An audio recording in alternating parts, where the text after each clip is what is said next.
Hello friends, welcome to your weather academy. मैं प्रदीप कुमार आपके सामने उपस्थित हूँ जनरल अवेयरनेस के टॉप 10 क्वेश्चंस लेकर। तो चलिए शुरुआत करते हैं आज का पहला प्रश्न। आज का पहला प्रश्न है, भारतीय संविधान में कौन सा अनुच्छेद भारत के चुनाव आयोग की स्थापना से संबंधित है? तो इस प्रश्न का सही जवाब है ऑप्शन ए, आर्टिकल 324। आर्टिकल 324 यह निर्वाचन आयोग में निहित होने वाले चुनावों का अधीक्षण, निर्देशन और नियंत्रण। चुनाव आयोगों में मुख्य चुनाव आयुक्त और अन्य चुनाव आयुक्त शामिल होंगे। जब कोई अन्य चुनाव आयुक्त नियुक्त किया जाता है तब मुख्य चुनाव आयुक्त चुनाव आयोग के अध्यक्ष के रूप में कार्य करेंगे, ऐसा आर्टिकल 324 में वर्णित है। वहीं अगर हम बात करें आर्टिकल 148 की, तो यह भारत के नियंत्रक और महालेखा परीक्षक, भारत के नियंत्रक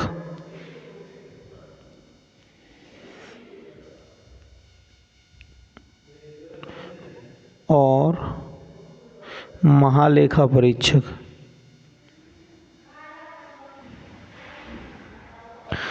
और नियंत्रक और महालेखा परीक्षक द्वारा, जिसे राष्ट्रपति के द्वारा नियुक्त किया जाएगा। नियंत्रक और इसको किसके द्वारा नियुक्त किया जाता है? राष्ट्रपति के द्वारा। ठीक है, इसका वर्णन किस में? आर्टिकल 148 में। वहीं चलो आर्टिकल 342 की बात करें तो यह किससे संबंधित है? यह अनुसूचित जनजाति से संबंधित है। अनुसूचित जनजाति। वहीं आर्टिकल 325 की बात करें तो यह कोई भी व्यक्ति केवल धर्म, वर्ग, जाति, लिंग या इनमें से किसी भी आधार पर निर्वाचक नामावली में शामिल होने के लिए अयोग्य नहीं होगा। किसके? धर्म, वर्ग या जाति या लिंग, इनके आधार पर डिस्क्रिमिनेशन नहीं किया जाएगा। किसमें? निर्वाचक नामावली में। निर्वाचक, ठीक है, निर्वाचक नामावली। चलो बढ़ते हैं अगले प्रश्न की ओर। भारतीय संविधान के किस अनुच्छेद के अंतर्गत मंत्रीगण सामूहिक रूप से लोकसभा के प्रति उत्तरदायी है? इस प्रश्न का सही जवाब है ऑप्शन सी, आर्टिकल 75। आर्टिकल 75 के अंतर्गत मंत्रीगण सामूहिक रूप से लोकसभा के प्रति उत्तरदायी होता है। वहीं आर्टिकल 73 की बात करें तो यह संघ की कार्यपालिका शक्ति की सीमा, संघ की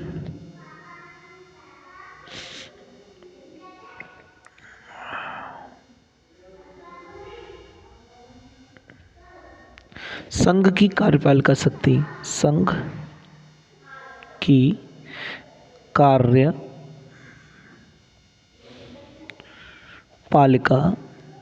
शक्ति।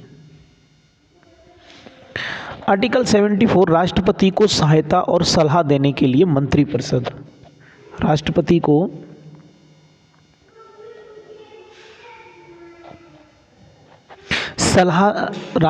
को सहायता और सलाह देने के लिए, सहायता और सलाह देने के लिए किसका गठन किया जाता? मंत्रिपरिषद का। ठीक है, मंत्रिपरिषद। वही हम आर्टिकल 76 की बात करें तो भारत के महान्यायवादी से संबंधित है। ये किससे? भारत के महान्यायवादी, महान्यायवादी।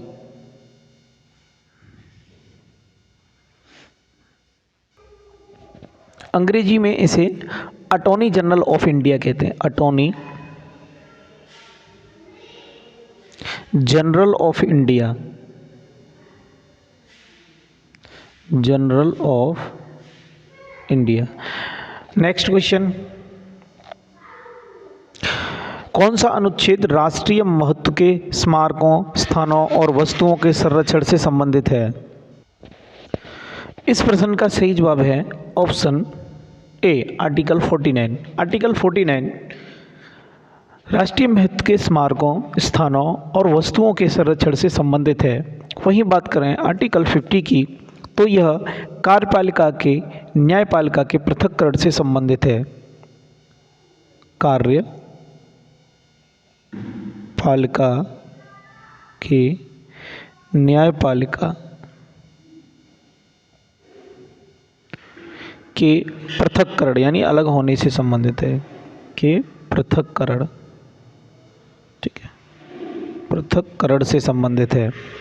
वहीं आर्टिकल 51 की बात करें तो यह अंतर्राष्ट्रीय शांति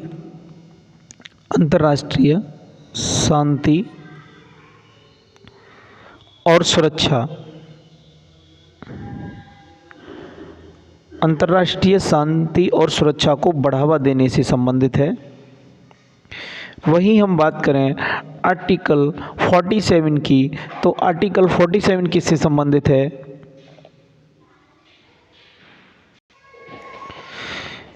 पोषण के स्तर और जीवन स्तर को बढ़ावा और सार्वजनिक स्वास्थ्य में सुधार के लिए राज्य के कर्तव्य के बारे में बताता है। क्या? पोषण स्तर और जीवन स्तर। पोषण स्तर और जीवन स्तर,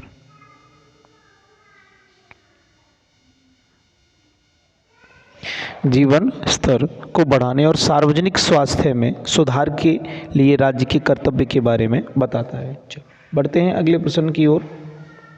अगला प्रश्न है, आपातकालीन प्रावधानों के बारे में निम्न में से कौन सा कथन सही नहीं है?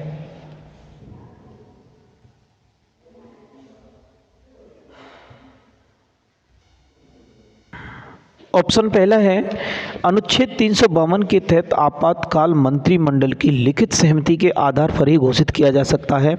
ये बिल्कुल सही बात है। 352 के तहत क्या होता है? आपातकाल मंत्रिमंडल की लिखित सहमति के बाद ही घोषित किया जा सकता है। राष्ट्रपति शासन किसी राज्य में अधिकतम 3 वर्षों तक लागू रह सकता है। ये भी बात सही है। राष्ट्रपति शासन राजस्थान में 4 बार लगाया गया था। ये भी ठीक है। सशस्त्र विद्रोह शब्द को 42वें संविधान संशोधन द्वारा संविधान में जोड़ा गया था। ये गलत है। इसका मतलब इस प्रश्न का सही जवाब होगा ऑप्शन डी।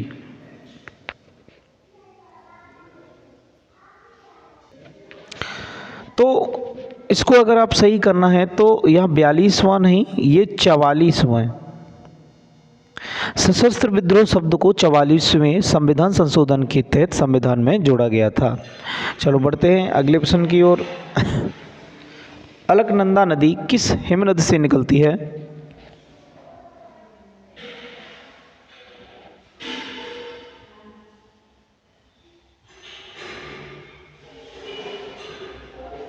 तो इस प्रश्न का सही जवाब है सतोपथ हिमनद। अलकनंदा नदी सतोपथ हिमनद से निकलती है। पहले अलकनंदा विष्णुप्रयाग में धौली गंगा नदी से मिलती है, नंदाकिनी नदी से मिलने के लिए नंदप्रयाग की ओर बढ़ती है और फिर पिंडर नदी में शामिल होने के लिए कर्णप्रयाग की यात्रा करती है। अलकनंदा नदी संगम पर विकसित होती है और उत्तराखंड में सतोपथ और भागीरथी खड़क ग्लेशियर से पोषित होती है और तिब्बत से 21 किलोमीटर दूर के माणा में सरस्वती नदी की सहायक नदी से मिलती है। सरस्वती नदी की सहायक नदी से। आगे बढ़ते हैं। अगला प्रश्न है, राष्ट्रीय हरित प्राधिकरण अधिनियम किस वर्ष अधिनियमित किया गया था?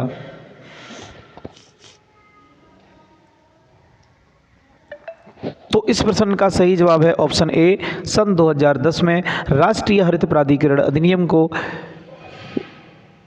अधिनियमित किया गया था। और अगर इसके गठन की बात करें तो यह 18 अक्टूबर, ठीक है, 18 अक्टूबर और सन तो यही होगी 2010। और यह पर्यावरण मुद्दों से संबंधित है। ठीक है,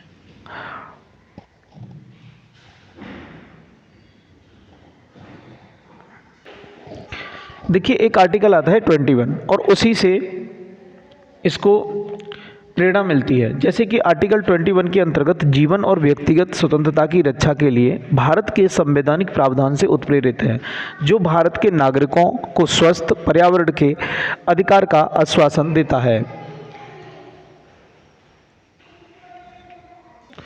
अगर इसके मुख्यालय की बात करें तो इसका मुख्यालय कहाँ पर है? इसका मुख्यालय है नई दिल्ली में।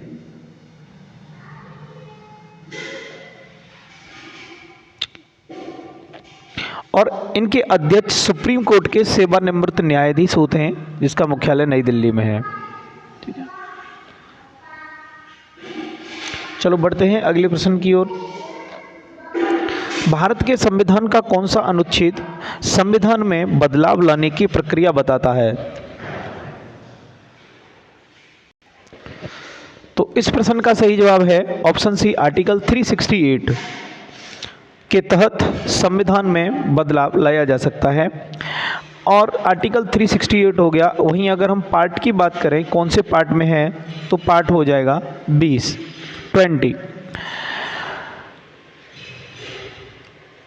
भारत के संविधान का भाग 20 का अनुच्छेद 368 तीन प्रकार के संशोधनों का प्रावधान करता है। पहला, संसद के साधारण बहुमत से, संसद के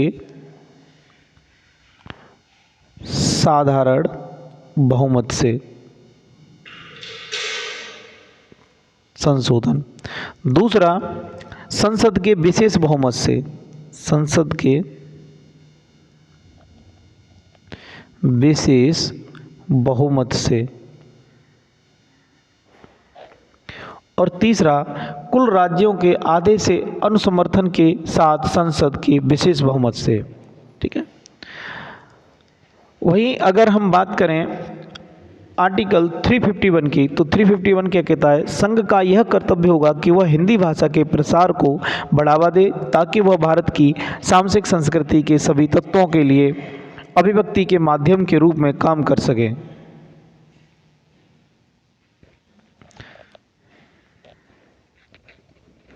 नेक्स्ट क्वेश्चन, पृथ्वी पर दिन रात बराबर नहीं होने का क्या कारण है? तो इसका सही जवाब है पृथ्वी का अपनी धुरी पर झुका होना। यहां धुरी कर लेना आप। ठीक है, पृथ्वी का अपनी धुरी पर झुका होना। पृथ्वी के घूर्णन के कारण दिन और रात एकांतर हो जाते हैं। पृथ्वी अपनी धुरी पर झुकी हुई है, इसलिए सूर्य की किरणें सीधी भूमध्य रेखा पर नहीं पड़ती हैं।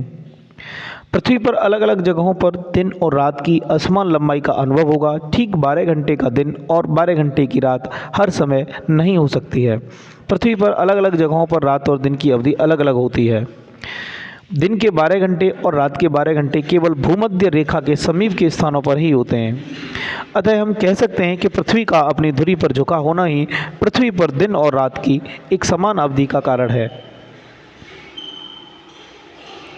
नेक्स्ट क्वेश्चन, इनमें से कौन सा विदेशी यात्री सबसे पहले भारत में आया था?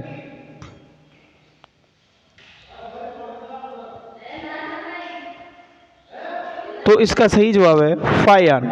फायान सबसे पहले भारत आया था। फायान एक चीनी बौद्ध भिक्षु थे। चीनी बौद्ध भिक्षु, और जो लगभग 405 ईस्वी में, ठीक है, भारत आए थे। और ये कब आए थे? चंद्रगुप्त द्वितीय के शासनकाल में। चंद्रगुप्त द्वितीय, इसके शासनकाल में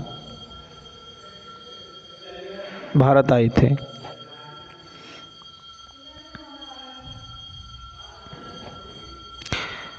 फायान ने बुद्ध के जीवन से जुड़ी कई शहरों जैसे श्रावस्ती, सारनाथ, बोधगया, वैशाली, राजगीर आदि की यात्रा की थी। फायान के विवरण से ये पता चलता है कि गुप्त काल के दौरान साम्राज्य के भीतर शांति और सुरक्षा व्याप्त थी। वहीं चलो हम बात करें हेनसांग की, तो ये हर्षवर्धन के शासनकाल में आए थे। किसके?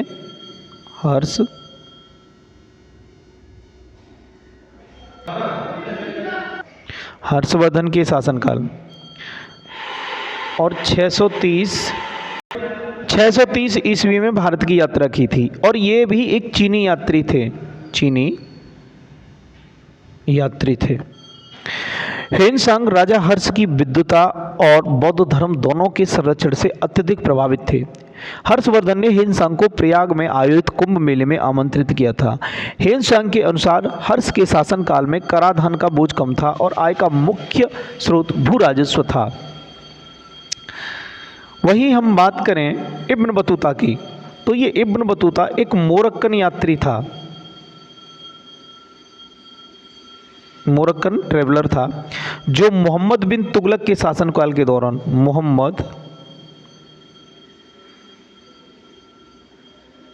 बिन तुगलक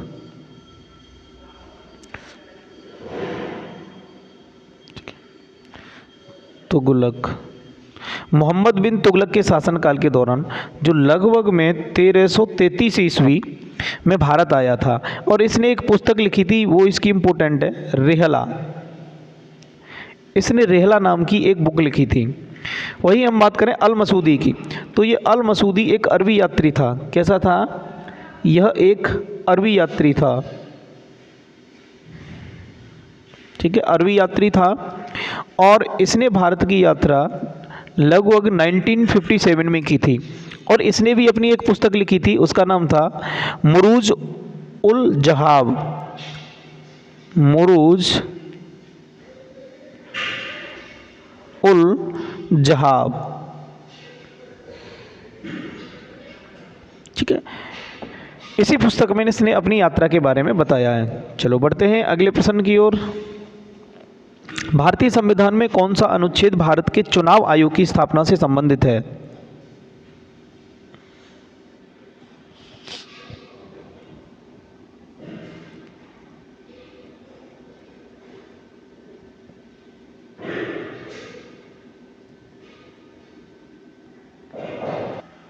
इस प्रश्न को हम पहले ही डिस्कस कर चुके हैं, ये हमारा फर्स्ट प्रश्न था, तो इस प्रश्न का सही जवाब है आर्टिकल 324।